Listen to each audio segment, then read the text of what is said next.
หมู่บ้านแห่งนี้มันจะอาศัยอยู่ตามสายทางก็มีรถไถมีเป็ดมีไก่มีงัวมีควายส่วนหลายผู้เฒ่าแถวเขตชนบทเพิ่นจะหาแนวมาสานหาแนวเฮ็ดเนาะเพิ่นบ่ค่อยอยู่ซื่อๆไผเคยเห็นวิดีโอนี้ก็น่าจะรู้จักว่าพ่อเฒ่านี่อยู่บ้านใดมาบางจะพามาเบิ่งสวนผักแล้วก็ผักของเพิ่นนำพ่อแม่พี่น้อง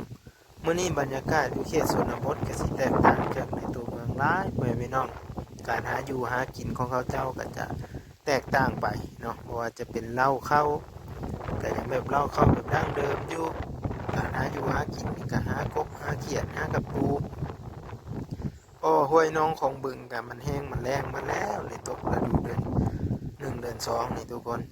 เป็นจังได๋ก็ติดตามเบิ่งภาพบรรยากาศนำกันเด้อพี่น้อง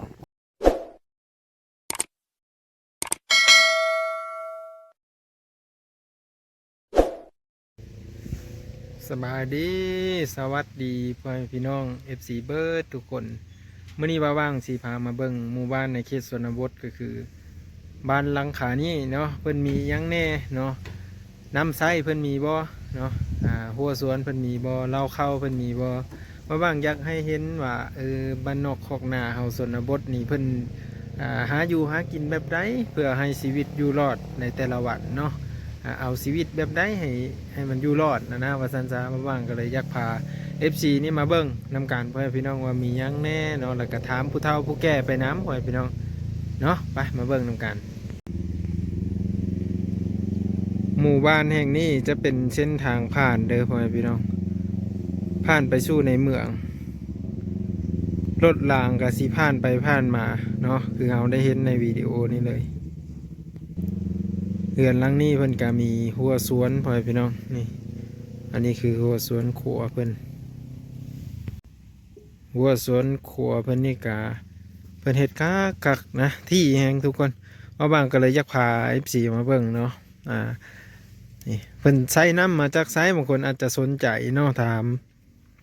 ตัวนี้คือเพิ่นใช้น้ำบาดาลเด้อเพิ่นมีน้ำบาดาลดูดมาแล้วหิ้วมาฮดเพิ่นจะปลูกต้นหญ้าสูบแน่แล้วก็ต้นมะเขือต้นมะเพชรนี่หัวเพิ่นระยะกว้างอยู่ประมาณอยู่10 เมตรคูณ5 เมตรประมาณนี้เท่ากว่านะเนาะ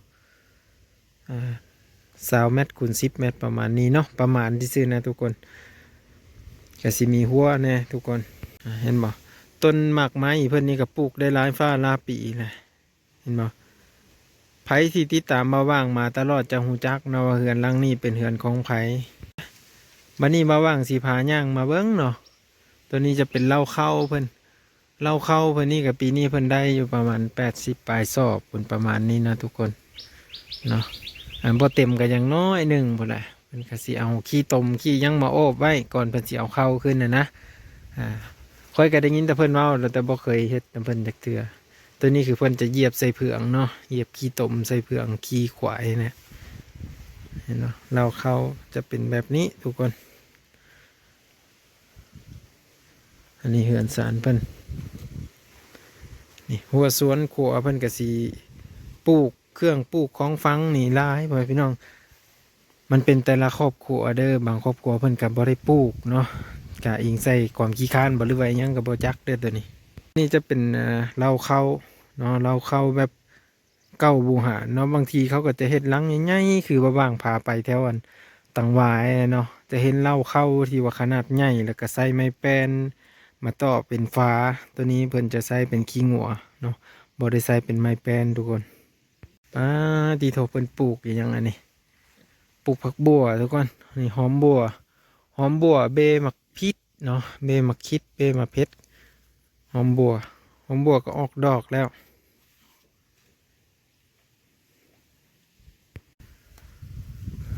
ต้นนั้นจะเป็นต้นกล้วยถานีเนาะกล้วยถานีบ้านเฮาในประเทศลาวนี่จะเอิ้นกล้วยถานีเนาะ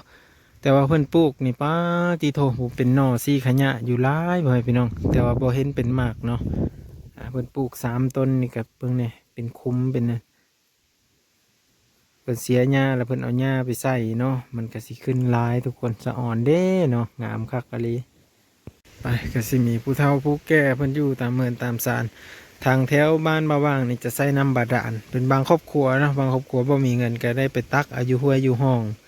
เพื่อจะเอาน้ำส่วนนั้นมาใส่นะนี่ตัวของอันแม่ป้าเพิ่นนี่ของพ่อเฒ่าเพิ่นนี่เพิ่นจะใส่น้ำบาดาลแล้วนี่มีน้ำบาดาลคักแน่เนาะหดพักหดอันนี้ก็สบายนะทุกคนเห็นบ่พักเป็นอยู่ทางข้างในหลายเนาะเครื่องอยู่ของกินเพิ่นก็ซ้ำนี่แหละตัวนั้นจะเป็นกกทูนเด้อ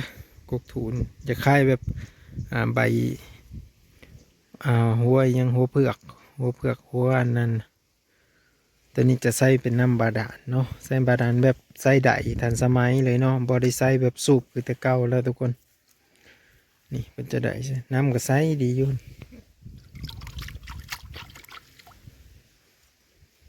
ไปเอาไปหาวิทางปอเท่าทางลุงตั้งเนาะเป็นจูเหือนพ่อพี่น้อง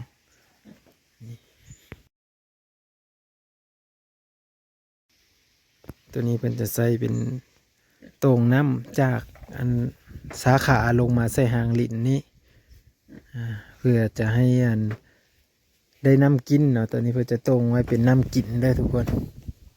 พอเท่าเพิ่นก็มีอาชีพที่ว่าสารคือเก้านั่นแหละเนาะเพราะว่าจะเป็นสารแพแย่งสารสวิงสารกระต้าสารทิพเข้าเนาะเขตชนบทเฮาเพิ่นก็เฮ็ดแบบนี้นะเพิ่นก็สารตลอดนะไปเอาไปหูจักนำกันสบายดีเท้ามันชวนเอาพอเท่าสารคือเก้านี่เครื่องมือในการสารของพอเท่าผู้เฒ่าแถวเขตชนบทก็จะประมาณนี้ทุกคน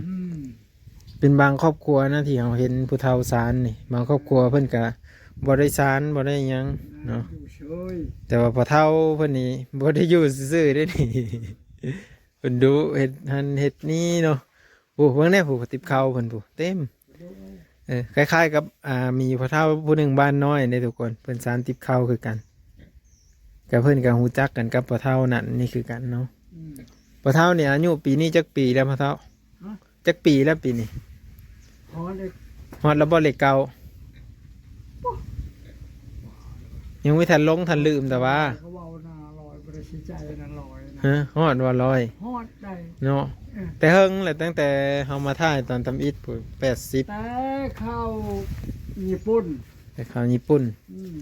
ก็เฮิงพอสมควรนะพ่อพี่น้องแต่ว่าพอเฒ่านี่เพิ่น ถูกแล้วลอยปี ดุมันในการจัดสารแล้วก็ออกให้งานโดยเนาะจะประมาณนี้ผู้เฒ่าเขตชนบทมีหยังแน่เหินสารบ้านช่องส่วนร้ายกับจะนำใช้แต่รถวีโก้คอเหยาวเนาะเป็นการลากแก่พาหนะเนาะแล้วก็เป็นหมูเนาะหมูเฮ็ดเป็ดไก่วันนี้หมูเป็ดไก่นี่ตัวนี้คือเป็นผู้เผาเหินก็คือต้องได้เลี้ยงไว้เลยทุกคนนี่มาน้อยนี่เพราะกลางคืนนั้นอาศัยเพิ่นนี่เฮาเนาะคันไม่ได้มาเฮานี่มีหูเมอร์แล้วเนาะพ่อเฒ่าเนาะอาศัยตัวนี้เป็นมากกระดิ่งเฮิรนะเวลาคนโจรมาเนาะพวกขโมยพวกโจรหรือว่าคนมาเหินจะได้เห่าเพราะว่าเหินเพิ่นกับบริก่อตารางบริก่อพื้นได้นี่ล่วงเลยกลางคืนนี่บ่เห็นเลยทุกคนถ้าว่าโจรมานี่ก็จังป้างเลยนะเนาะแต่เหินไผก่อพื้นแล้วก็แล้วไปเนาะแต่หากินข้าวแล้วผู้เฒ่าเพิ่นได้กินข้าวสวยเพิ่นน่ะตอนเช้าก็มีขึ้นเยอะเนาะเฒ่าเนาะนี่ส่วนหลายผู้เฒ่าก็มีจะกินข้าวกินน้ำดอกผู้เฒ่าก็นี่ไว้พี่น้อง FC เบิ่งไว้เด้อบางหลังคาเหินบ่บ้างจะถ่ายเข้าไปนี่จะบ่มีรถไถหน้าเพราะว่าเพื่อสิได้รถไถคันหนึ่งราคา30 ล้านทุกคนเนาะประมาณ40,000-50,000นะรถไถคันหนึ่งนะคันหนึ่งนี่แหละนี่เป็นคันมีทั้งมียังนี่บางทีก็ไม่ได้มีฮอตทั้งมีแต่ตีนทางลังเนาะแต่ประมาณนี้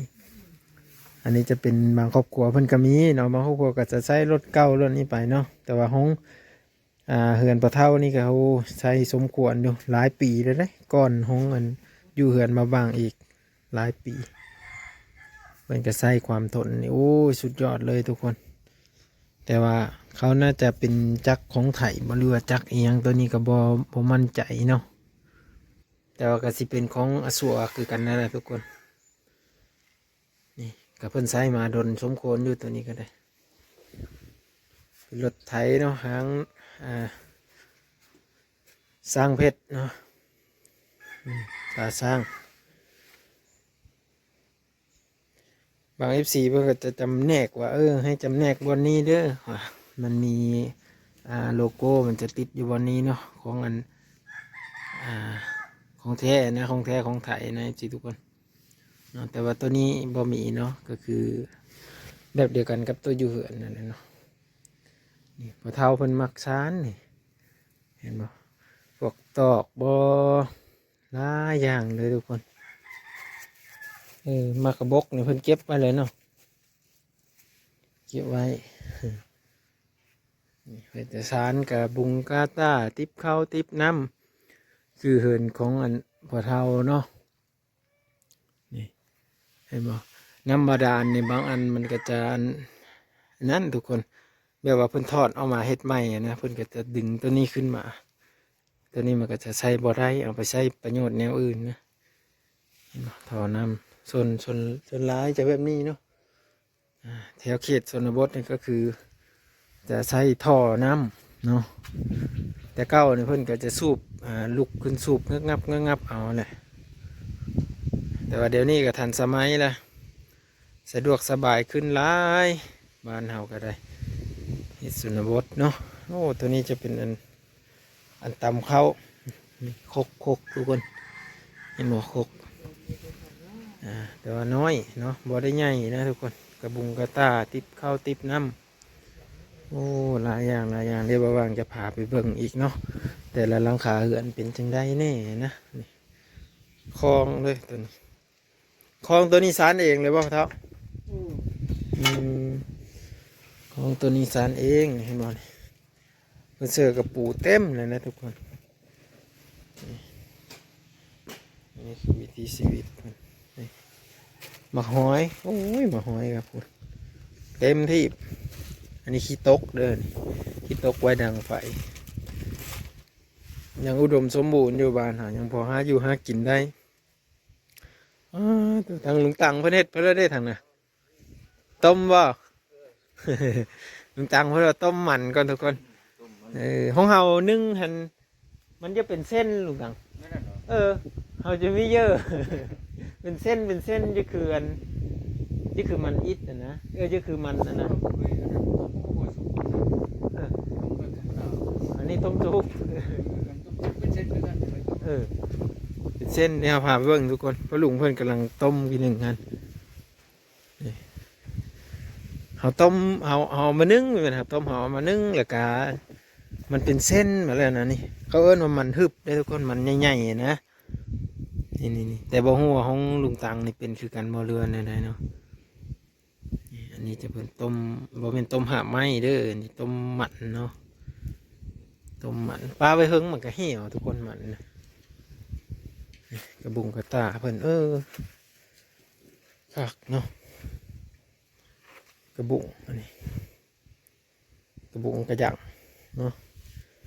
ในเขตบ้านเฮาก็สิมีแต่เฮินพอเท่านี่แหละที่ว่าอุปกรณ์ยังเครื่องจัดสารละลายเนาะเพิ่นก็สารตลอดนะทุกคนสารตลอดเฮ็ดนั่นเฮ็ดนี่เนาะนี่กระบุงกระตาเฮาสารเองหมดเลยนี่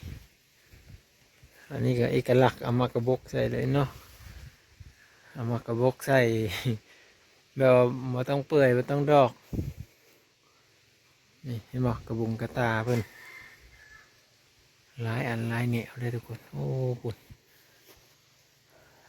แต่ว่าตัวนี้จะเป็นเฮือนครัวพะเท่าอันนี้แต่กี้พะเท่ากับบ่มีน้ำกับพูนเลยได้ไปตักเอาอยู่น้องพุ่นเลยทุกคนอันนี้มาว่างเอาพามาเบิ่งอันนะเฮือนเนาะเฮือนสารลานแป้นประชาชนอยู่ที่อันนะเขตชนบทเนาะตัวนี้จะเป็นเฮือนใกล้อันนี้เฮือนไผ่เนาะเฮือนไผ่มาบ้างก็ดีใจนะที่ FC คอมเมนต์เนาะ ใครยังหูจักเกี่ยวกับหยังก็คอมเมนต์มาได้เนาะวิดีโอหน้าบ่าวบางจะเข้ามาหาเพิ่นอีกเนาะจะเข้ามาถ่ายวิถีชีวิตให้เบิ่งเห็นบ่อันนี้จะเป็นหัวคันไดนี่จะใส่เป็นแบบก่ายขึ้นก่ายลงได้เลยนี่เห็นบ่เพิ่นปลดเอาแต่นี้มาก่ายซะนี่เห็นบ่จุลูนมันอันนี้จะเป็นเฮือนศาลบ้านซ่องเนาะแต่ว่าคู่มือนี่ก็จะเปลี่ยนแปลงไปหลายแล้วบางคนก็จะเฮ็ดเรือนดินบางคนก็จะเฮ็ดเรือนโมเดิร์นบางคนก็จะเฮ็ดก่อตารางยกพื้นหลายอย่างนี่พอเท่าเฮ็ดไปเลยเด้บัดนี้นี่พอเท่าเพิ่นเฮ็ดดำผ้าได้พี่น้องนี่พอเท่าเพิ่นจะท่าเฮ็ดดำผ้าไม้เพื่อพอเท่าเอามาเฮ็ดดำผ้านี่ ไม่ดู โอ้ไม่ดูมันบ่ มัน โอ้ไม่ดูมันอาศัยความมัน มันบ่ได้ บ่แตกนะทุกคน อืม ก็ถ้าหาเอาเล็กได้บ่ปะเท่า ได้ครับ มันอยากนักเนาะตัวนี้นี่พันจนว่าพอแห้งหมดแล้วเนาะเพื่อมันสิแตก มันได้ดู ใช้ได้เอามาเฮ็ดดำผ้าไม่ตัวมันแก่นๆมันก็เฮ็ดได้คือกันบ่ ได้ โอ้ เปลี่ยนให้คักแล้ว แห้งคักแห้งมัน โอ้ แดงหูนๆแล้วเนาะ เออ นี่วิถีชีวิตพอเท่าเกิดพันไม้ปกปอกแป๊กแป๊กกันเนี่ยผู้เท่าเนาะพ่อแม่พี่น้อง เออ นี่เดี๋ยวเพิ่นกะอายุมันควันยืนได้พ่อแม่พี่น้องเอ้ยจนว่าปูนเขาถ่ายคลิปมาตั้งแต่ดนๆแล้วนะเห็นพอเท่าเพิ่นจัดสารมาโดยตลอดเนาะว่าจะเป็นสารติบเข่าสารนี่ยังต่างๆนานาเลยกระตากระบุงเต็มพอเท่าเพิ่นมักสารเพิ่นว่าสอนลูกสอนหลานให้สารนำได้พ่อแม่พี่น้องมาเป็นเพิ่นสิเรียนขี้ความรู้ได้ตัวนี้พอเท่านี่ก็ถือว่าสุดยอดเลยเนาะความสู้ทนเพิ่นตั้งแต่ข่าวตีเซิร์ฟเพิ่นก็ไปหาเลี้ยงงูเลี้ยงควายเนาะพอเท่า อันนี้คือบ่าวว่างมาถ่ายบรรยากาศวิถีชีวิตของผู้เฒ่าในเขตชนบทเลยทุกคนบัดหาอยู่หากินแนวแล้วผู้เฒ่าแถวนี้ เปลี่ยนปลาไปนอน โอ้หาคุดกับปู่คุดเขต ได้ เออบัดหาเงินนี่ได้สักผู้เฒ่า ทางจะอยู่ไปบ่ได้ โอ้หาเงินบ่ได้เลย ไปบ่ได้เลยครับ ได้แต่กินเนาะ อืม โอ้มีแต่หากินก็ง่ายกันเนาะ หากินกับพอแห้ง กะสิหาเงินบ้านเฮานี่หาบ่ได้แม่นบ่ บ่ได้ โอ้ยันว่ามีอาชีพอีหยังบ่มีเนาะตัวนี้ มีแต่ชาวนาเนาะ อืม เฮ็ดนากินข้าวไปพี่น้อง อืม อืมก็สิว่ามีเงินมีคำไม่รีมันบ่มีเนาะก็สิให้มีก็คือหากบหาเขียดขายนะทุกคน ไอ้กบไอ้เก็ดพอแห้ง อืมนั่นแหละหลายๆคนก็จังลังไล่เข้าไปในเมืองเนาะ อืม นี่ไปพี่น้องมะเท้าเป็นเฮ็ดดำผ้า ไม่ดูยังดีอยู่เด้ แต่ก็เป็นง่าไม่ดูดอกมันเป็นแกนไม่ดูเนาะเพราะกระตัวแกนมันนี่ก็คือสิหายากเนาะมะเท้า อืม นี่เห็นบ่เป็นเอกสารเนาะตากระบุงเต็มอยู่บางบ้านบางบ่อนเราก็จะเห็นผู้เฒ่าผู้หญิงเพิ่นตั้มหูกตั้มแผลได้ เห็นบ่ อยู่สลีหันก็เห็นสลีปากโกยหัน โอ้ ก็มีอยู่เคยเหินเนี่ยท่านพังอันนี้ทางหลังเหือนจักชื่อนั่นเลยแหละ โอ้คนเท่าคนหนึ่ง เท้าก็สิประมาณ50-60นี่นะ โอ้ตำแพ้บ่ตำช่าง ตั้มแพตะโล เออ อืมตั้มไว้ใส่แล้วอ่ะ อย่าตำแพ้ อืมพอได้นุ่งอาบน้ำหมอ ถ้ามาว่าเป็นอย่าตำแพ้เป็นที่ยากใช่ มันก็เป็นเมื่อไรแหละ เป็นเฮาเยอรมันนี่ อืมก็สิประมาณนี้ทุกคนเฮือนสารเพิ่นก็ยังเป็นเฮือนไม้เด้อแถวนี้ เออ เป็นเฮือนไม้แบบ2 ชั้นเนาะ อืม พอได้อยู่ตารางอยู่เย็นเนาะอยู่เย็นยามร้อนนี่เย็นไหนนี่ตารางเฮือนไม้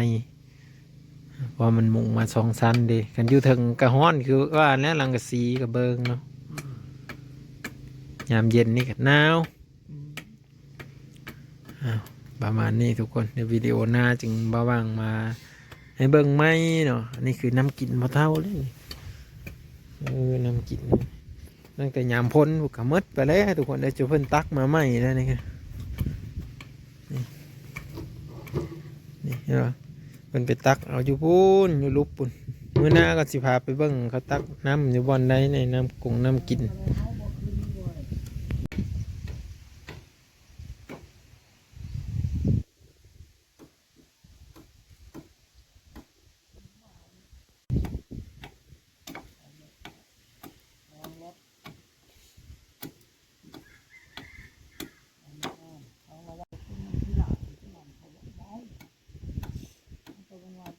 ตอนนี้ก็ว่างๆก็มาให้เบิ่งเรือนสารบ้านซองเนาะอยู่เขตชนบทนะทุกคนเอาวิดีโอหน้าว่างๆจะมาพาเบิ่งอีกเนาะเรือนหลังหนึ่งหลังสองหลังสามไปต่อไป FC ทุกคนทุกท่านก็หมู่บ้านแห่งนี้ก็บ่ค่อยมีคนอยู่บ้านเนาะเพราะว่าวัยรุ่นหรือว่าหนุ่มสาวนี่จะพากันไปหาทำงานอยู่กรุงเทพส่วนมากเนาะส่วนน้อยก็จะไปตั้งเมืองตั้งแขวงไปพี่น้องวิดีโอหน้าพ่อกันไหมคลิปนี้มาบางขอขอบพระคุณ FC เบิร์ดทุกคนเนาะแล้วก็วิดีโอหน้ามาบางจะมาไหมเนาะใครอยากรู้จักอิหยังก็ถามมาได้ทุกคนเนาะบางหลังคาเรือนก็จะมีน้ำบาดาลอยู่แล้วบางหลังคาก็ยังบ่มีเนาะติดตามวิดีโอต่อไปทุกคนสวัสดีครับ